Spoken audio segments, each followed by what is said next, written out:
C'est parti.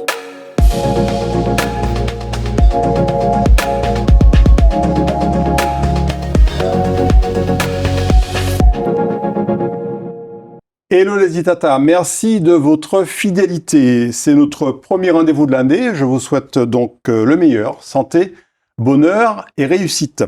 Et pour commencer 2025, mon bonheur à moi, c'est de recevoir l'une de nos artistes les plus prometteuses. 2024 a été pour elle l'année de la révélation. Son talent s'est affirmé au grand jour lors de nombreux lives, mais aussi sur de superbes vidéos. Sa voix nous transporte, quel que soit le répertoire musical qu'elle explore. Et ce n'est que le début. Bonsoir Kélia Paulin. Bonsoir Jean-Marc.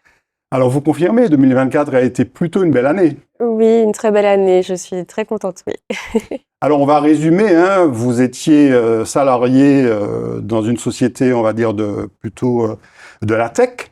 C'est oui. Bien ça? Alors, j'ai fait deux grandes entreprises. C'était plutôt, je travaillais dans le secteur j'étais dans le marketing digital, oui. Mais j'étais dans des boîtes, d'immobilier, d'entreprise, et puis ensuite de restauration collective, Ouais. voilà. Et puis vous avez eu, à un moment où la vie était difficile pour tout le monde, on va le voir, pendant le Covid, vous avez décidé de vous lancer progressivement. Exact, voilà, c'est ça. C'est une reconversion professionnelle, et puis j'ai décidé de me lancer dans la musique. Alors vous êtes chanteuse, vous êtes aussi pianiste, oui. On va le voir. Et on va voir aussi que vos parents ont fortement contribué à l'explosion de votre talent. Les Martiniquais commencent à vous connaître. Est-ce que c'est pareil dans l'Hexagone où vous vivez? Alors ça commence, mais je dirais qu'en fait la puissance des réseaux sociaux fait que des personnes de tous les horizons peuvent écouter et commencent un petit peu à connaître ce que je fais. On va donc faire un flashback sur votre parcours pour voir comment vous en êtes arrivé à devenir aujourd'hui chanteuse professionnelle. On commence par Kimounouye.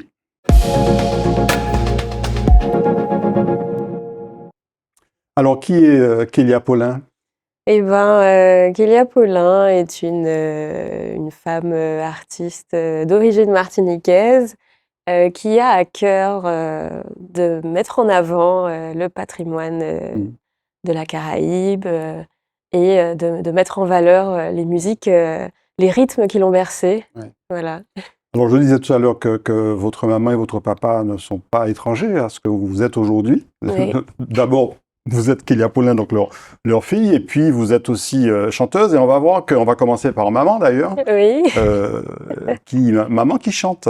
Oui, maman chante. Ma mère est choriste, elle a commencé à chanter à 14 ans. Et au début, elle chantait beaucoup dans les chorales d'église, et puis ensuite, plusieurs années après, elle a rejoint la chorale dont mon père était le chef de chœur, et c'est d'ailleurs comme ça qu'ils se sont rencontrés. Voilà. Et elle a un très joli prénom, Loïsa. Oui, c'est ça. Ma mère s'appelle Loïsa Paulin. Et au-delà, en fait, de la choriste, c'est aussi une femme extrêmement généreuse qui m'a éduquée avec beaucoup de tendresse. Et puis, assez réservée, finalement. Je pense que c'est un trait de caractère dont j'ai hérité. Et voilà, je sais qu'il y a pas mal de personnes qui pensent que des artistes, le fait de monter sur scène, ce sont forcément des personnes assez extraverties. Et c'est pas forcément le cas. Et puis papa, qui lui aussi est musicien, on va le voir, Emmanuel. Oui, exact, Emmanuel Paulin. Le violon, c'est son instrument de prédilection, mais c'est vrai qu'il est multi-instrumentiste, donc guitare, saxophone. Et puis il a développé une passion pour le chant, et donc il est professeur de musique, professeur de chant, et c'est lui qui m'a appris à chanter depuis ma plus tendre enfance. Mais justement, on va retrouver Kélia enfant. Déjà au piano. Oui, déjà. C'est vrai que ma mère me raconte que le premier geste qu'elle a fait en sortant de la maternité, c'était d'arriver à la maison et de mettre mes petits doigts sur le piano. Donc mon piano est bien plus âgé que moi. Et j'ai commencé le piano assez tôt. Et pendant de nombreuses années, j'ai une formation plutôt classique, donc Chopin, Bach, Mozart, etc. Et mes parents ont vraiment voulu beaucoup de rigueur en fait dans mon éducation musicale. J'ai d'ailleurs des souvenirs où je commence à être un peu adolescente, où j'ai envie d'aller au cinéma, et que non, il y a les devoirs, le piano, et après, si je veux, je peux aller au cinéma. Voilà. Et à quel moment est-ce que vous avez commencé à chanter, à vous essayer au chant? Alors le chant, j'ai pas vraiment de souvenir de l'âge parce que je pense que j'ai chanté in utero, vraiment. J'étais dans toutes les répétitions. J'ai des photos que j'ai pas forcément retrouvées, mais je sais que voilà, je suis dans le transat pendant les répétitions. Mhm. Donc vraiment toujours baignée dedans et je pense que ça a commencé très très très tôt. Et autrement, comment était la petite Kélia, sage? Elle a l'air d'une enfant sage, hein? Oui, j'étais plutôt sage. Mhm. Oui, j'étais plutôt sage. Ah, vous êtes la fille unique de votre maman, mais Oui, par contre, vous avez des demi-frères et sœurs du côté de votre papa. On va vous retrouver en oui, photo. c'est ça. Donc mes deux frères et ma sœur, donc voilà, Johanna, Yannick, Kevin. Je pense que je vois en plus sur cette photo cet air un peu espiègle. Je me souviens, j'attendais des fois des heures devant la porte qu'ils arrivent. J'aimais beaucoup jouer avec eux. On était très Donc vous complices. êtes la plus petite sur le Oui, vélo là. exact, c'est ça. Un vélo que je pense que je venais de recevoir du Père Noël. Et Oui, 16 janvier 94, voilà, d'après ce que je vois, oui. C'était pas peu de temps exact. après Noël. C'est ça, exactement. Et je pense qu'ils ont dû tous m'aider à apprendre à le maîtriser. Mhm. Quand on a comme ça des demi-frères, demi-frères et sœurs, qui sont beaucoup plus grands, enfin un Oui. peu plus grands, comment ça se passe? Euh, Vous avez vécu ensemble ou pas vraiment? Alors, on a quand même beaucoup. En fait, ils venaient, voilà, un week-end sur deux, et puis Mhm. la moitié des vacances scolaires. Donc, on se voyait quand même régulièrement pendant l'année. Le fait qu'ils soient plus grands, bah, forcément, on les envie un peu, on a envie de faire comme eux. Mhm. Voilà, j'avais envie de les suivre partout. Ouais. Je m'en inspirais beaucoup. Et puis, c'est vrai qu'en grandissant, j'ai noué des liens aussi Mhm. différents avec eux. Une fois qu'on grandit, voilà, les relations changent et puis se fortifient. En tout cas, dans Ouais. mon cas, j'ai une relation très fusionnelle avec ma sœur, par Mhm. exemple. Mes frères aussi. En tout cas, on Mhm. s'entend plutôt très bien. Et puis il y a la famille élargie, on va retrouver là une belle photo de famille. Oui, c'est ça. Donc là, on est au Robert, ma grand-mère qu'on voit sur la gauche là. Mhm. Elle est originaire du Robert et c'est vrai que les repas de famille, ça rythmait l'année, quoi. Donc tous les dimanches, on Mhm. va chez Mamie Riona. Et Mamie pour... Riona, c'est Oui, Riona. Mamie Riona, c'est comme ça qu'elle Mhm. s'appelle. Et puis même si, voilà, aujourd'hui elle a un certain âge, mais on essaye quand même voilà, de perdurer un peu cette tradition, de Mhm. faire en sorte de se retrouver, partager un repas. Alors maintenant, c'est plus elle qui cuisine, on a pris un peu le relais, donc chacun met un peu la main à la pâte. Mais c'est vraiment des bons moments et des bons souvenirs, ouais. On va retrouver maintenant les origines de cette passion pour le chant. Oui, D'abord, la chorale de votre maman. oui, bah, c'est ça en fait, la chorale Émeraude, c'est la chorale de mon père, Mhm. effectivement, mais ma mère en fait Ouais. partie. C'est une chorale que j'ai intégrée très jeune, pareil, je pense que je devais avoir 7 8 ans. En fait, c'est une chorale qui est née au collège Emmanuel Saldès. Donc, mon père était professeur de musique à Sainte-Marie Mhm. et il donnait des cours de chant et il sélectionnait un peu les meilleurs élèves pour faire partie de cette chorale. Et puis, au fur et à mesure des années, il y a d'autres adultes aussi qui l'ont intégrée. Et c'est vrai que voilà, j'ai chanté en fait dans cette chorale jusqu'à mes Mhm. 18 ans à peu près. Ouais. Ouais. Il y a eu aussi une autre chorale avec pour Kélia, une autre chorale. Oui, la chorale arpège cette fois-ci. Donc c'est vrai que j'ai été scolarisée au couvent Saint-Joseph de Cluny de la maternelle jusqu'à la terminale et j'ai intégré la chorale au collège, je crois, oui. Mhm. Et donc dont la chef de chœur est Joël Francourt et c'est vrai que c'est de belles aventures parce qu'à la fois je pouvais pratiquer mon art et en même temps être entourée de mes amis. Donc Ouais. c'était très chouette comme période et puis on a fait beaucoup de voyages, on a Mhm. rencontré beaucoup d'artistes. Et puis voilà, c'est mes premières scènes à l'Atrium, donc c'est de très, très beaux souvenirs aussi. Donc depuis que vous avez 7 8 ans, vous n'avez jamais arrêté de chanter en fait. Non, jamais. Et d'ailleurs, j'étais assez. Je me souviens à l'école, des fois, j'avais même plus de prénom, on m'appelait la fille qui chante. Enfin, j'avais vraiment cette étiquette de. Oui. Oui. Et puis vous avez aussi osé aller défier les Guyanais lors d'un Oui, concours. oui, c'est ça. Bah, cette photo, c'est le défi lycéen. J'avais participé à ce concours, j'avais 17 ans, je crois. Mhm. Et j'étais arrivée troisième, donc j'avais été sélectionnée pour représenter la Martinique. Et j'étais arrivée juste derrière Oswald, qui était arrivé deuxième et Mhm. qui est un artiste reconnu Ouais. aujourd'hui. Et puis Ruan Cabralis, qu'on voit à droite, qui était trinidadienne, Mhm. qui avait gagné le concours. Donc voilà, c'était du Ouais. coup Trinidad, Saint-Martin, Martinique. Vous avez tout à ce moment-là, vous pensiez déjà, vous aviez déjà une carrière de chanteuse ou pas? Pas du tout. Non, c'était vraiment une passion. Je pense que c'était une passion, mais par contre, j'ai toujours eu ce rêve un peu enfoui de devenir un jour chanteuse, mais c'est quelque chose que je n'osais pas forcément verbaliser parce que la représentation que je m'en faisais et voilà, et puis c'est aussi le portrait aussi que mon père notamment m'avait peint aussi, m'avait dépeint. C'est voilà un milieu quand même où il faut aussi connaître certaines personnes, et puis en fait où il y a énormément de choses qui reposent sur la chance en fait, et que ça arrive à 1 sur des millions, et voilà. La chance, c'est un très bon réseau. Exactement. Et à cette période-là, pour moi, c'était pas assez solide pour me dire que j'allais en faire une carrière professionnelle à temps plein, quoi. Après ça, il y a eu l'entrée dans la vie d'adulte, et puis il y a eu un petit monsieur qui est arrivé quelques années après. Oui, bah, voilà, une photo de mon petit garçon qui a 7 ans maintenant, et qui m'inspire énormément au quotidien. Il s'appelle Il Émeric. s'appelle Émeric, oui, c'est ça. Et c'est vrai que je pense qu'il m'inspire plus qu'il ne le pense chaque jour. Il m'aide un peu à garder mon âme d'enfant. Je l'observe et c'est très inspirant en fait. Un enfant au quotidien, on se rend compte à quel point, alors là, lorsqu'on est adulte, on perd un peu cette magie, et il m'aide à non seulement à la retrouver, mais à faire en sorte en fait qu'elle puisse être la ligne conductrice de ma vie. Je pense que c'est très, très important de garder cette âme d'enfant et de l'explorer autant que possible, quoi. Alors, il a 7 ans maintenant, il est un peu plus grand. Oui. Il pose beaucoup de questions? Oui, il est très curieux. Il est très, très curieux. C'était assez brutal, d'ailleurs, mon changement de métier, parce qu'il s'est vraiment retrouvé à avoir une maman qui avait des horaires plutôt normaux. Voilà, je change de métier, c'est plutôt le monde de la nuit, et puis il y a des absences qui vont avec.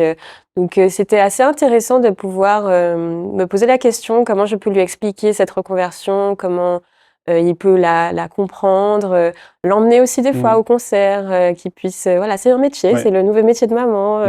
Donc c'était assez intéressant de pouvoir échanger aussi sur le sujet avec lui. Il chante un peu avec maman? Pas du tout. Mais par contre, il me coach. Donc c'est vrai que de la même façon que je lui fais réciter ses poèmes à l'école, et ben, il aime bien aussi prendre le relais. Et quand j'ai une nouvelle chanson à apprendre par cœur, et ben, il se met devant moi et il me dit « Non, tu t'es trompée !» Charmant. Il y a eu les voyages aussi, Kélia. Les voyages forment la jeunesse, ils forment aussi la personnalité. Oui, tout à fait. C'est vrai que j'ai eu l'occasion de faire un voyage assez extraordinaire au Canada. Ça se voit, très belle photo. Merci, avec ma meilleure amie. Et c'était vraiment un défi. On a traversé quasiment le Canada dans toute sa largeur. Donc on est parti de Toronto et on est arrivé à Vancouver en voiture, toutes les deux, pendant 13 jours. Donc c'était un peu sport. Il y a des jours où on a conduit plusieurs kilomètres, et en tout on en a fait 6300, donc c'était assez énorme. Effectivement, c'est vaste. C'est ça, on a fait plein de belles rencontres de personnes, et puis aussi d'ours. C'était très chouette. Des rencontres inattendues. Oui, c'est ça. Vous parliez de votre meilleure amie, l'amitié, on va retrouver le cercle là, des amis. Oui. Alors ça, ce sont... en fait, j'aime bien dire que ce sont mes sœurs, vraiment. Comme je disais précédemment, j'ai eu la chance d'être scolarisée de la maternelle jusqu'à la terminale, voilà, au même endroit. Et du coup, ce sont vraiment des amies de toujours. C'est quasiment 30 ans d'amitié. Et donc, voilà, elles ont partagé beaucoup de moments forts de ma vie. Et je leur dois beaucoup. Voilà, c'est vraiment mes amours. On va parler maintenant de votre parcours professionnel qui a effectivement bifurqué récemment, c'est Matinique.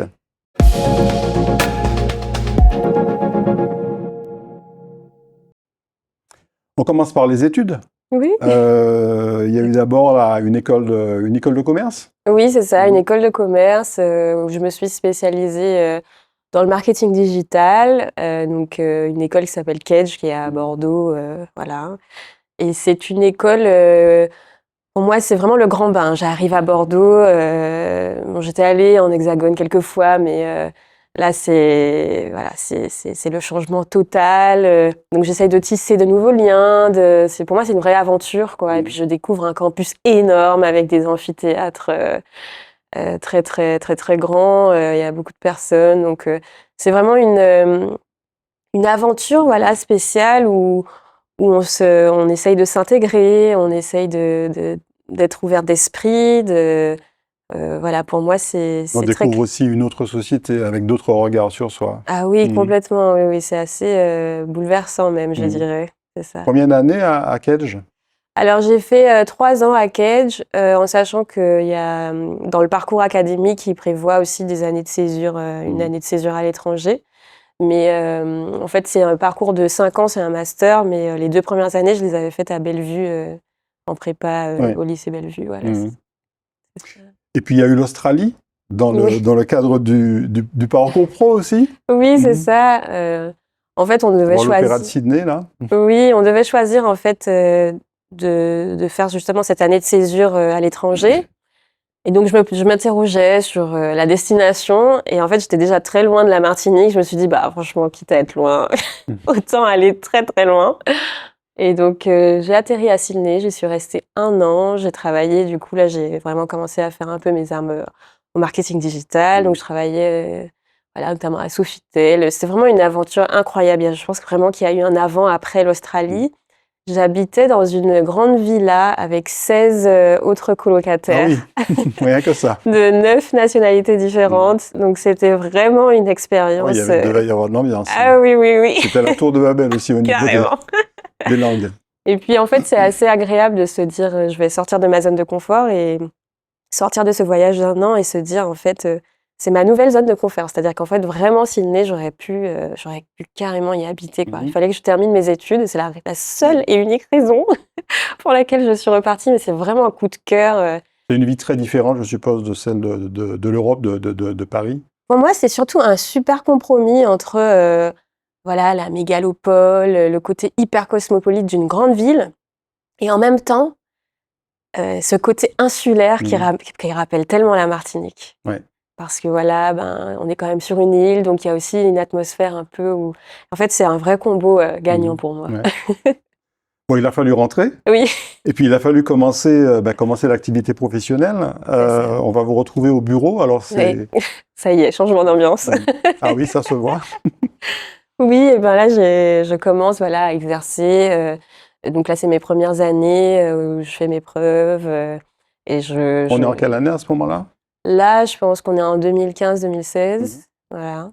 Et donc là, je commence vraiment à explorer. C'est une belle aventure parce que je suis quand même dans une entreprise voilà, multinationale. Donc il y a de beaux budgets en fait où on peut vraiment mettre en place de belles campagnes digitales. C'est quelle entreprise? Alors cette entreprise, c'est CBRE, c'est une entreprise immobilier d'entreprise.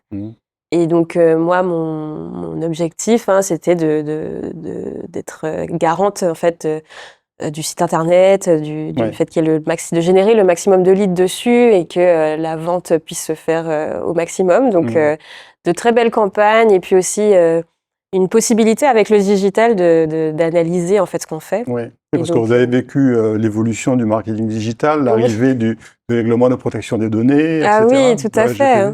Et puis, il y a énormément de pans, finalement, du marketing digital qui n'étaient pas forcément enseignés à l'école, parce que tout est allé très, très vite. Donc, j'ai énormément appris sur le terrain et voilà, forcément, il y avait des notions que j'avais vues à l'école, mais je pense qu'il y a une grande partie que j'ai apprise sur le terrain. Et puis, il y a eu 2020. Oui. Et ce virus qui nous a tous pourri la vie pendant plusieurs mois, voire même plusieurs années. Oui. Qu'est-ce qui s'est passé à ce moment-là dans la tête de Kélia? Beaucoup trop de choses. Pour moi, c'est vraiment une période... le Covid a changé ma vie. Le Covid a changé ma vie. Le Covid m'a offert un espace pour penser, pour remettre des choses en question, pour me poser des questions existentielles. Et c'est vraiment à cette période où je me suis retrouvée voilà, dans un petit appartement parisien avec un enfant bas âge, etc.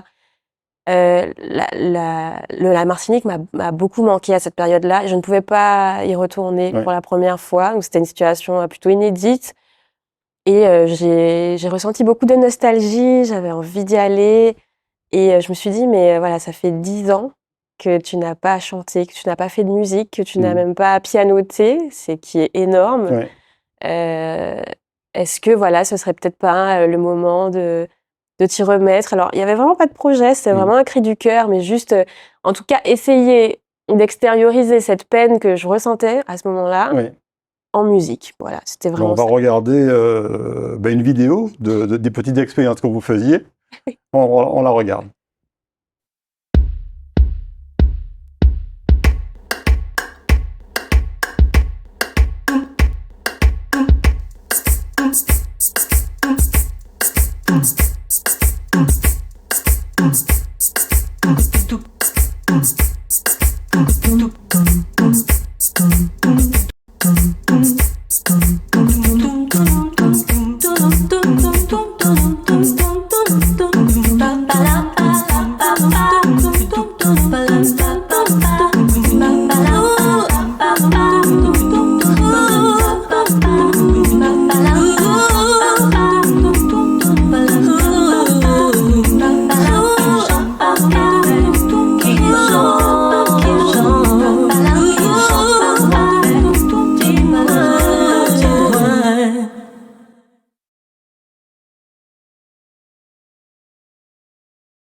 Alors, c'est une reprise de Patrick Saint-Éloi, Exact, oui.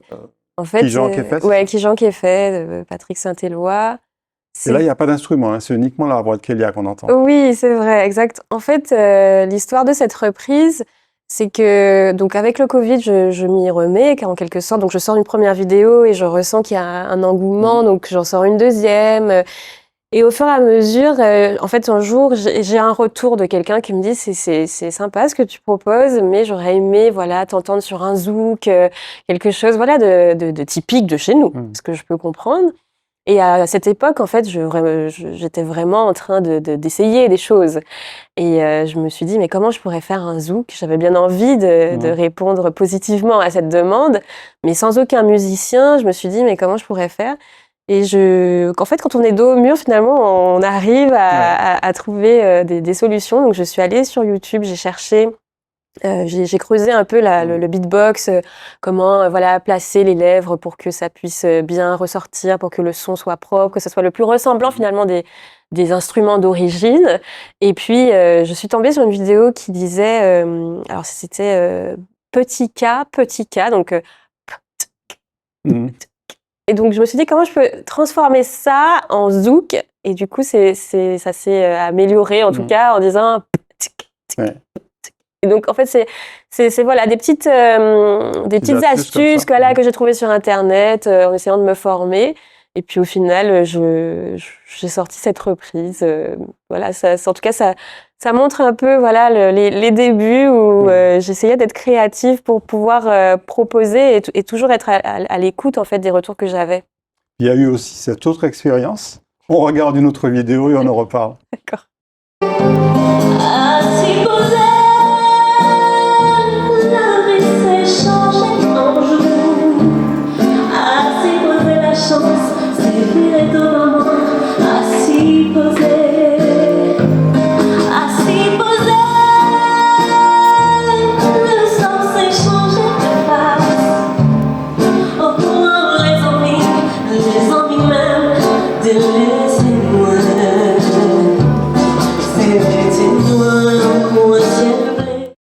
Voilà l'expérience du métro. Alors, c'est pas donné à tous les musiciens. Et j'ai découvert d'ailleurs en préparant l'émission avec vous qu'il ne suffit pas d'arriver avec son instrument, il faut avoir une autorisation en fait. Oui, tout à fait. En fait, j'ai passé les auditions. Donc, il y a à peu près voilà, 3000 personnes tous les 6 mois qui se présentent et ils en prennent 300 parce qu'il y a 300 stations de métro. Et c'est assez... franchement, c'est une expérience incroyable qui a changé ma vie aussi. Et surtout une révélation. J'avais des doutes en fait sur le fait de chanter en créole dans le métro. Je pensais que... Très belle base créole d'ailleurs de Fernando Oui, Nassien. de Fernando Nassien, tout à fait. Je craignais en fait que les personnes soient un peu réticentes du fait qu'ils ne comprennent pas la langue. Et en fait, j'ai vraiment eu la preuve du contraire. Il y a beaucoup de personnes qui se sont arrêtées, qui ont posé des questions, où je montrais voilà, la carte de la Martinique, je leur montrais où ça se situait, parce qu'il y en avait plusieurs qui ne savaient pas où ça se trouvait. Donc vraiment une expérience très, très enrichissante et une leçon, parce que en fait, je me suis rendu compte à cette période que des personnes de partout dans le monde pouvaient apprécier nos mélodies caribéennes. Et là, vous alterniez avec votre activité Tout professionnelle? à fait. Oui. J'y allais le week-end ou Ça faisait de longues journées aussi? oui, des longues journées, ou entre midi et deux, quand j'étais en télétravail, des choses comme ça, oui.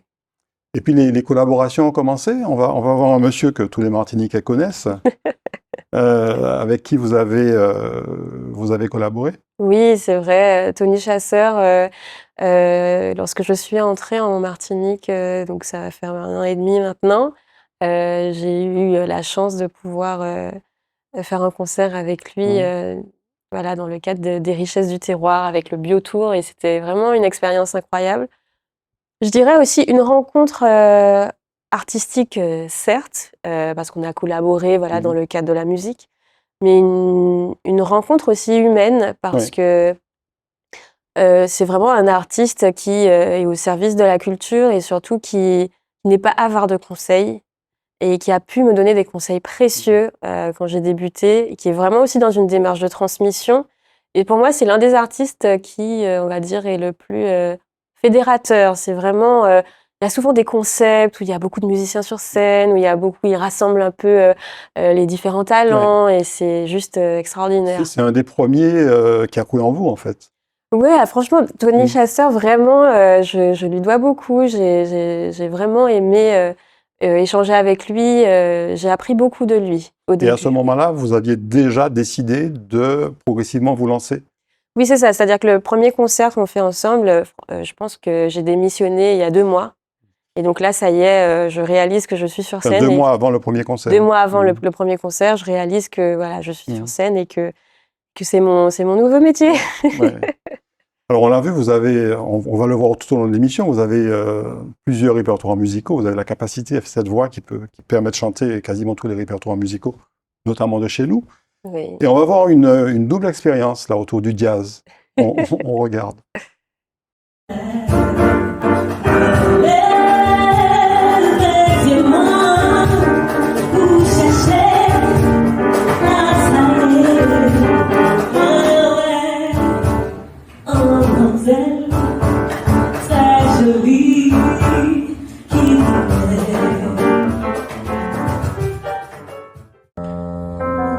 Como un tourbillon, il mène un flot sentiment. Il fait moins ouais de saison, découverte d'un printemps. Et c'est en trahison qu'un témoin à présent. L'envie et l'horizon à chercher flamboyant. L'hôtel comme c'est où Angie comme c'est où couler l'homme c'est où mon cas sombré. L'hôtel printemps c'est lui où l'aventure c'est lui couler aïe c'est lui qui fait moi on est scotché. Alors, deux belles expériences autour du jazz. D'abord, le Martinique Jazz Festival. Oui. C'était en quelle année? Alors ça, c'était en novembre 2023. Et ensuite, la deuxième vidéo, là, c'est Tic-Tac Jazz. C'est plus récent déjà, c'est novembre 2024. Donc, un an d'intervalle. À 1 an d'intervalle. Et la particularité, c'est que sur la deuxième scène, il y avait papa et maman. Exact. Papa au violon et maman au cœur. Oui, c'est vrai que c'était... J'étais très émue de pouvoir me produire sur scène. C'est ce que j'expliquais aussi, c'est-à-dire que dans ma reconversion professionnelle, je suis très chanceuse d'avoir des parents qui comprennent que cette passion puisse rejaillir aujourd'hui, et qui m'épaulent dans cette nouvelle démarche, et qui puissent être sur la scène avec moi. C'était très, très symbolique, quoi. Il y a un peu plus d'1 an maintenant que vous vous vouez à la musique, que vous espérez, en fait, essayer d'en faire une carrière professionnelle. Exact. On va voir d'ailleurs, Tita Gdial, c'était aussi en partie avec grâce à Manuel Césaire, Oui, oui. de la Trium. Tout à fait, oui. Je tiens vraiment à le remercier. Pour moi, Manuel Césaire, si je dois trouver un mot pour le décrire, c'est la sagesse. Pour moi, c'est un Bouddha. C'est vraiment Lui aussi un grand musicien. un grand musicien, quelqu'un qui a une vraie vision de la Martinique et aussi de la musique, justement, dans toute sa complexité. Et à chaque fois qu'on a pu échanger, c'est quelqu'un qui, à chaque fois qu'il ouvre la bouche, il dit vraiment des choses extrêmement intéressantes. Vraiment, je le remercie pour ses conseils précieux. C'est toujours... Et d'ailleurs, je me permets aussi de faire cette petite parenthèse. J'étais vraiment très touchée quand il m'a proposé de me programmer pour le Martinique Jazz Festival. Donc, c'était vraiment, on va dire, 3 mois après que je ne prenne la décision de me lancer pour de vrai. Et il m'a quand même fait confiance pour proposer un concert entièrement fait de reprises. Ouais. Et ça, pour moi, c'était une belle reconnaissance, quoi. J'étais contente. Alors, on va voir une vidéo de Serou. Serou qui n'est pas une reprise, c'est une composition. Tout à fait, oui. C'est ma première composition, une chanson qui traite du tiraillement, lorsqu'on habite loin de sa région d'origine et qu'on arrive difficilement à faire ce choix de revenir vivre dans sa région. On la regarde. Ça marche.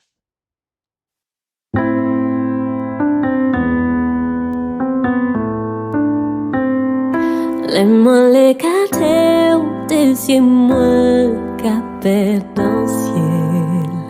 J'ai moins qu'à chavirer qu'on en qui nettoie pour elle. C'est où ma mère et ma demoiselle. Pour m'en découvrir d'autres ça fait d'autres rituels.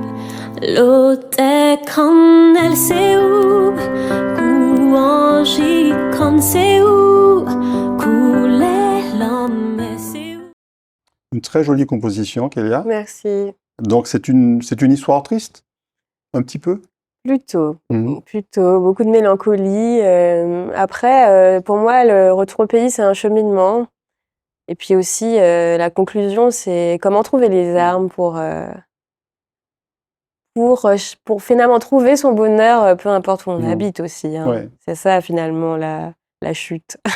Sur le cheminement que vous vivez, il y a eu aussi des rencontres avec d'autres femmes interprètes et quelques-unes très illustres, Oui.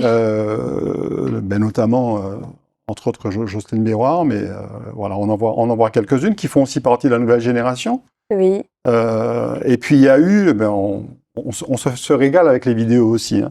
Il y a eu la Ronde des Dames avec Daniel René Corail et Suzy Trébeau et je crois Jocelyne Béroir aussi, on regarde.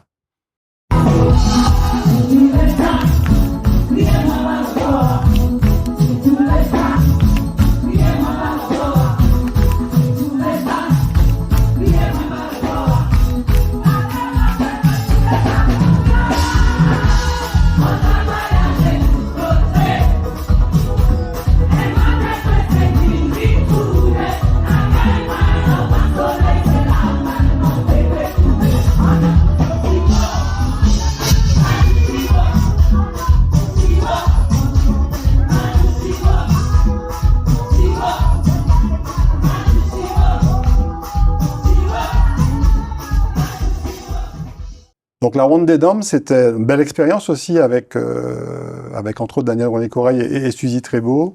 Oui, c'est pour moi être artiste et surtout quand on est en autoproduction, on peut parfois se sentir un peu isolé et du coup partager la scène, avoir des répétitions aussi pour préparer ses concerts avec d'autres artistes et de surcroît des femmes.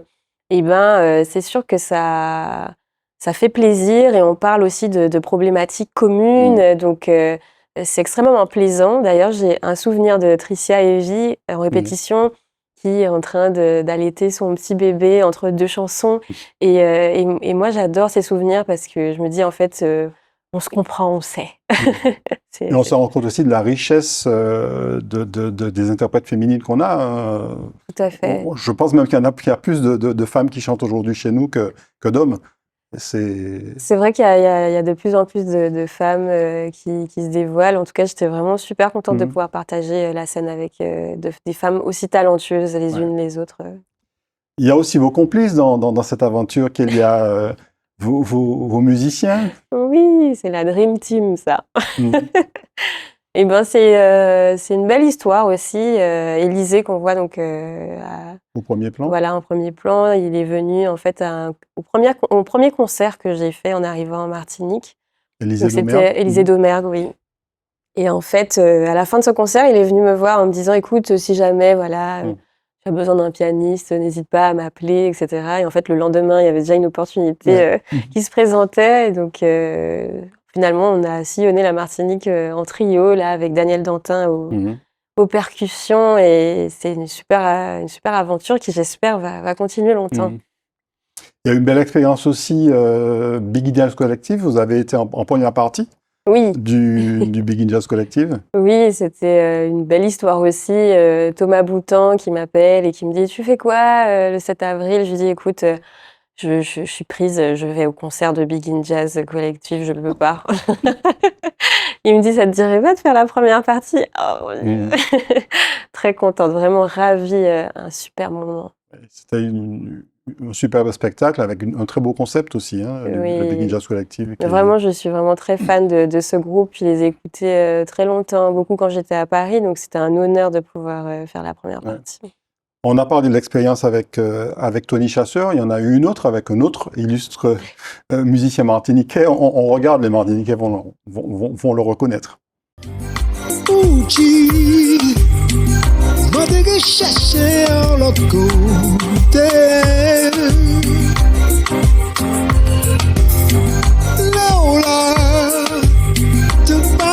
Toujours clair en tête.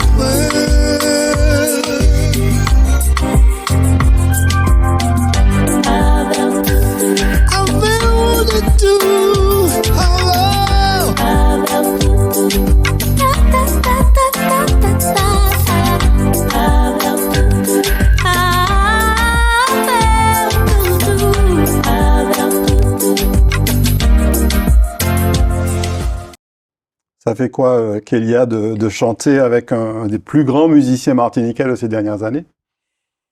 Je crois que cette reprise, elle est sortie il y a un moment, mais dès que je la regarde, j'y crois toujours pas, en fait. Bon, Jean-Claude Némours, il y en a peut-être qui ne l'auront pas reconnu ici quand même. Jean-Claude Némours, et c'est une...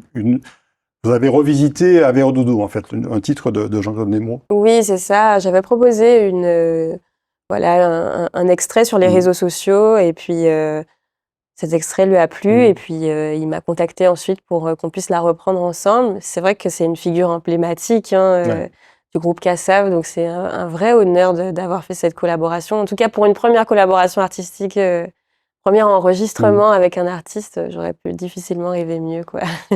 On termine avec deux autres scènes. Jazz à la Pointe, d'abord, à la Pointe Folla au Vauclin, c'était cette année? C'était 2024?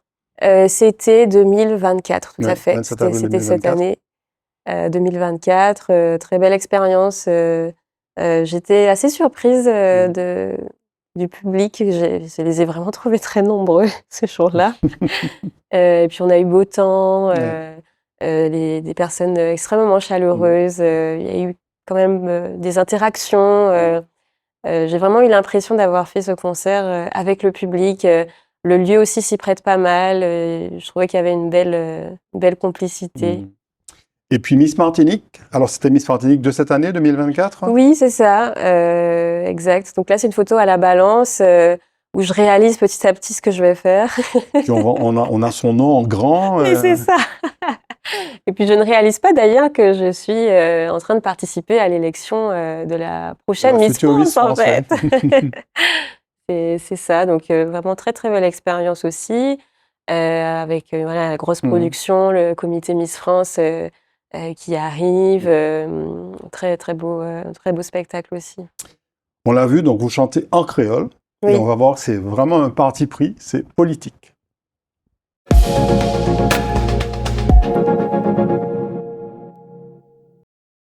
Et il y a quelqu'un qui a beaucoup compté dans ce choix je dirais, de valoriser le créole.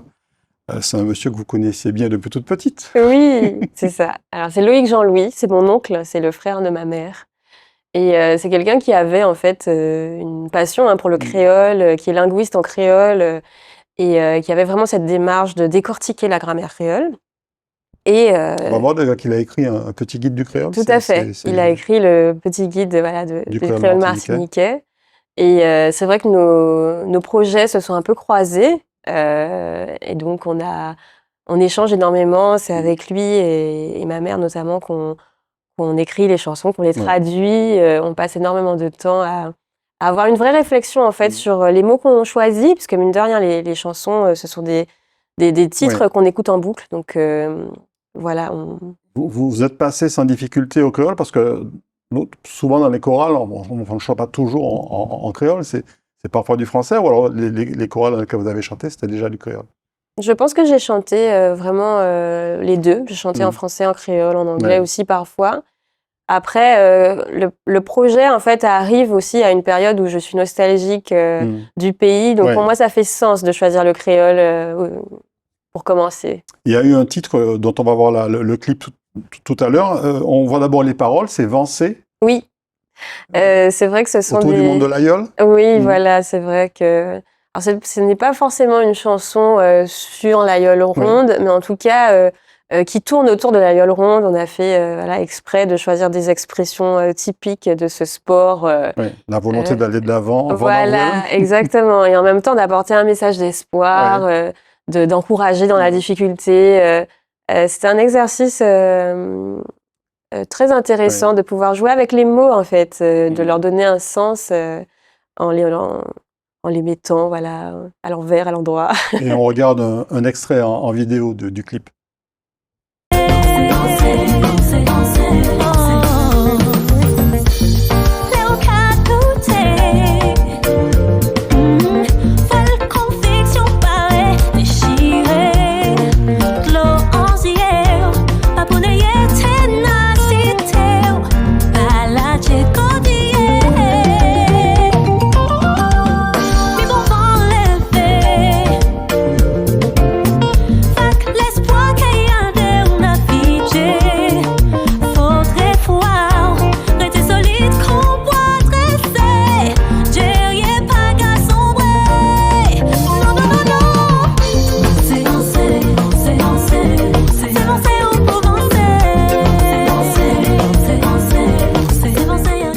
Donc Vancé, on voit que vous étiez entouré d'illustres patrons de yole, qu'on retrouve souvent lors du Todéol, ou qu'on a retrouvé. Oui, j'étais très contente qu'ils aient accepté quand je les ai appelés. Donc j'ai appelé Félix Mérine et Georges-Henri Lagier. Et je dirais vraiment, si je dois retenir quelque chose cette année, c'est vraiment ça. J'étais vraiment hyper heureuse de pouvoir rassembler les deux sur une même yole et de pouvoir aussi faire partager cette expérience avec des jeunes en fait qui se sont portés volontaires aussi pour tourner le clip, qui étaient dans la même yole que des grands patrons. Donc je pense que on a voulu véhiculer en tout cas de belles valeurs. On va parler du concept Creole Cover. Oui. On voit là le logo et puis une des couvertures, une des covers, on va dire, que vous avez faite sur la photo suivante, c'était... donc c'est un concept que vous avez choisi pour revisiter en fait des chansons qui existent. Exact. Et que vous avez traduites en créole, parce que au départ, elles ne sont pas en créole. Oui, c'est vrai qu'au début, je reprenais des chansons qui étaient déjà écrites en créole, et puis au fur et à mesure, je me suis dit que ça pouvait être intéressant de partir cette fois-ci d'un standard international et de le traduire en créole, exercice totalement différent. Vous avez eu du culot parce que vous avez choisi Édith Piaf, rien que ça, l'hymne à l'amour. Oui, c'est vrai. Dont on voit les paroles traduites en créole. Oui, alors c'est vrai que c'est une traduction, c'est toujours une interprétation finalement, c'est un point de vue, donc c'est vrai que ça peut être sujet à des commentaires, parce que c'est vrai que c'est une vision personnelle de comment on pourrait traduire les choses, mais en tout cas, ce qu'on a vraiment voulu faire, c'est garder finalement l'essence de la chanson d'origine, respecter aussi le texte de l'auteur, mais en apportant aussi des expressions typiques du créole. Et puis, en fait, c'est un exercice plutôt contraignant parce qu'il faut respecter la métrique avec le nombre de syllabes. Il faut aussi que ça rime. Et puis, j'expliquais aussi qu'en fait, je me mets une dernière contrainte qui est de respecter les rimes d'origine. Donc, lorsqu'Édith Piaf dit « o », on va au maximum essayer de trouver un mot créole qui fait « o ». Et il y a eu donc un premier extrait que vous avez mis sur Instagram qui a fait plus de 2 millions de vues. Oui, c'est C'était ça. un petit peu après les Jeux Olympiques, c'est ça? Exact. Oui, à ma grande surprise, cette vidéo a été vue de nombreuses fois. Et en fait, il y avait pas mal de commentaires me demandant de travailler sur une version longue. Ouais. Et donc, Et on j'ai va été voir ce que ça a donné. On regarde ce que ça a donné. Ciel béat, mais toujours renversé, et la terre en bas nous fait trembler. Pas de problème sur un même rien d'autre, pas qu'à compter tout en l'amour qui vous est jeune à moi, tout en comme moi qui frémit en la main. Pas de problème, mon papa ailleurs, oh doudou, biscuit.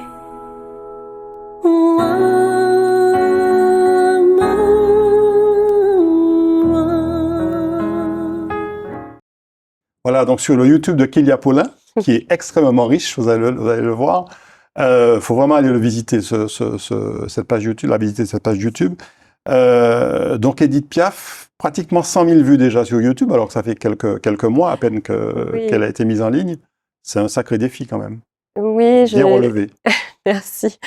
Je suis très contente de l'accueil qui m'a été réservé pour cette reprise.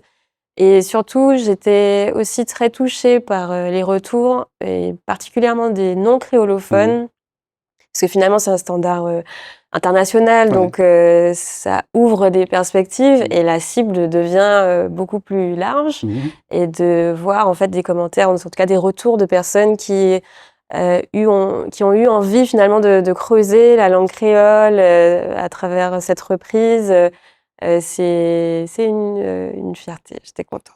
Et puis, vous avez aussi poussé l'audace jusqu'à reprendre une chanson, à traduire une chanson en anglais, celle de Bruno Mars. Oui. Là aussi, on regarde et on va voir que le créole s'adapte à toutes les langues, en fait.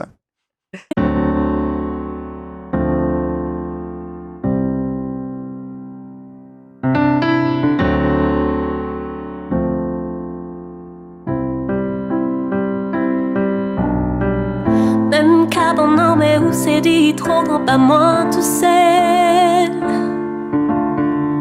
Morceau nous en radio, pas qu'à son écran avant. Les hommes, nous cabalent, disent c'est tout comme moi, qu'un nigo fiel. Tout j'aime moi qu'à dépendre, y'a qui non, qu'attendre, c'est considéré.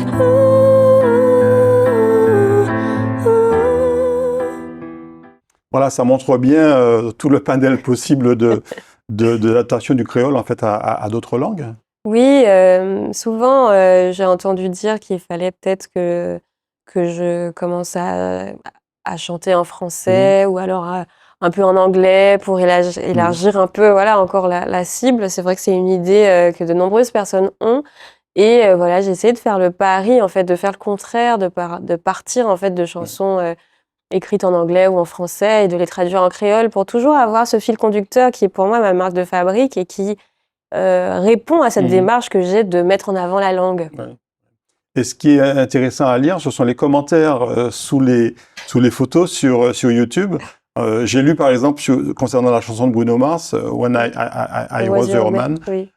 J'ai lu, je préfère cette version à celle de Bruno Mars. Donc c'est quand même pas mal, c'est un beau compliment ça. Oui, c'est un très beau compliment. Ouais. Après, je pense aussi que j'ai eu des retours de personnes qui n'avaient pas forcément saisi toutes les paroles. Ouais. Et s'ils sont créolophones, et ben, du coup, Ouais. c'est sûr que ça rend les choses un peu plus limpides. Alors c'est vrai que là, si on ne comprend ni l'anglais ni le créole, c'est un peu compliqué. Oui. mais voilà, c'est en tout cas très très très beau. Ce concept Créole Cover, vous allez continuer à le développer ou vous allez plutôt vous dirigez plutôt vers vos propres compositions? En fait, l'idée, c'était... lorsque j'ai commencé, c'est sûr que c'était beaucoup plus évident de partir sur des reprises que sur de la composition. Après, maintenant que je me suis mise à composer, ben, c'est aussi une façon de montrer mon univers pleinement avec des textes que j'écris et qui représentent vraiment le message que j'ai envie de véhiculer. Oui. Après, l'idée, c'est vraiment de garder les deux parce que je prends beaucoup de plaisir aussi à traduire des titres existants, à reprendre des standards aussi caribéens de chez nous. Donc pour moi, c'est vraiment trouver cet équilibre entre reprise et composition. Mais je n'aimerais pas complètement mettre de côté les reprises, non. Et puis, puisqu'on parle d'univers anglophone, mais aussi créolophone, il y a eu cette expérience, on termine avec cette photo. Vous vous souvenez Barbade? Ah oui. Alors oui, c'est vrai qu'il y a eu Barbade avec Luther François et malheureusement ce concert n'a pas eu lieu. Ah, il n'a pas eu lieu. Il a été annulé parce qu'en fait il y a eu des intempéries, il y a eu un très mauvais temps et comme c'était un festival en plein air, on n'a pas pu y aller. Mais donc pas encore d'expérience en territoire anglophone? Non, mais ça aurait été très intéressant. Mais ça veut dire que la Caraïbe est à conquérir. Oui, tout à fait. Tout à fait. Ce qui m'a frappé, Kélia, on arrive à la fin de l'émission, mais ce qui m'a frappé à travers ce que j'ai vu en préparant l'émission, c'est la recherche esthétique, à la fois au niveau des clips, au niveau des couleurs, au niveau des lumières, bien entendu au niveau de la voix. Mais ça veut dire que vous êtes très exigeante avec vous-même. Je suis très exigeante avec moi-même, en effet, et je suis aussi très attachée en fait à la cohérence globale du projet. C'est-à-dire que les valeurs que je défends, j'aimerais vraiment que ça puisse être perçu de la bonne façon par la plupart des personnes. Et aussi, finalement, le fait d'avoir travaillé aussi dans le marketing digital, j'essaye de transférer ces compétences au service de ma passion, finalement. Et c'est vrai que cette partie un peu esthétique, à travers vraiment... chaque partie, le visuel, mais aussi l'audio, que tout soit en cohérence en fait, que je me sente vraiment pleinement alignée dans ce que je propose et que je sois vraie et authentique. Je pense que c'est vraiment les fondements, en tout cas les bases du projet, c'est vraiment l'authenticité. Et donc c'est important que ça puisse ressortir à tous les niveaux, quoi. Un peu plus d'un an, un an et demi après que vous vous soyez lancé, vous avez laissé une situation, on va dire, plutôt confortable, avec une belle rémunération, pour vous lancer dans une activité incertaine, mais qui correspond peut-être davantage à ce que vous souhaitez aujourd'hui. Quel est le bilan d'étape que vous faites? Un bilan très positif. Je pense que j'ai été accueillie particulièrement en Martinique beaucoup mieux que ce que je n'aurais pu imaginer finalement. Et puis, je dirais que je parlais d'alignement tout à l'heure et je crois que c'est hyper important de se sentir épanoui, de se lever le matin et de ne même pas en fait avoir l'impression d'aller travailler parce qu'on aime ce qu'on fait. D'aller au bout de ses rêves. Voilà, et ça n'a pas de prix.